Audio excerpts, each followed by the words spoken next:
So I've been seeing some comments online saying, hey, Greg, some of this sounds actually racist and hateful.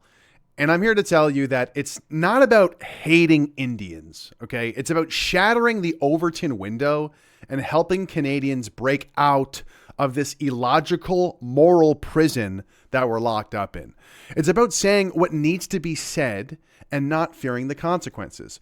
Between the crime epidemic, rampant foreign interference, white-collar crime, and the fast transformation of Canada into a low-trust society, no one should care if a frustrated Canadian says something racist or a political commentator says something that might be a little racist. Racist is such a nebulous term now anyway that I wouldn't be surprised if its most popular usage is to shame white people for standing up for themselves.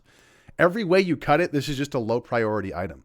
And every single instance of it getting attention is usually a white person being condemned for daring to react the wrong way to the foreign invasion that's becoming increasingly apparent in Canada. And I'm not encouraging people to be hateful, okay? I think it's actually very unhealthy to hold on to resentment. However, pattern recognition, is something that I think people need to recognize. And I'm encouraging intelligent Canadians to stop being afraid of this label racist. Your fear of this label only strengthens the steel of the mental cage that you've agreed to be trapped in.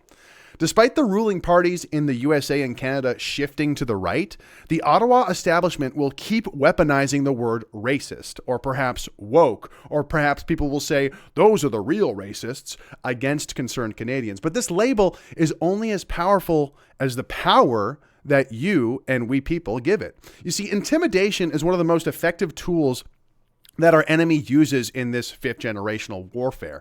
And if you simply stop caring about being called names, this tactic becomes completely useless. We're letting a meaningless virtue signal force us to shut up and accept what's going on every waking hour of the day. The CBC, Trudeau, and even Poilievre love having Canadians locked up in this convenient little prison because it discourages us from speaking up for ourselves and even thinking clearly.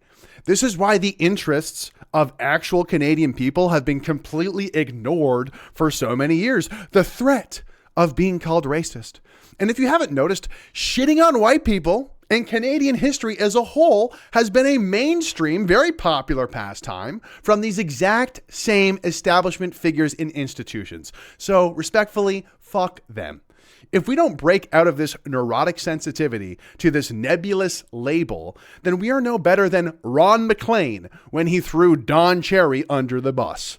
By being sensitive to the word racist, you're essentially saying that protecting the feelings of foreigners who have no respect or allegiance to this country is more important than native-born Canadians honoring and standing up for themselves. This attitude is treasonous, absolutely pathetic, and needs to end yesterday. Just wanted to share my thoughts on that. If you enjoyed it, like, share, subscribe, all that fun stuff, and we'll see you in the next one.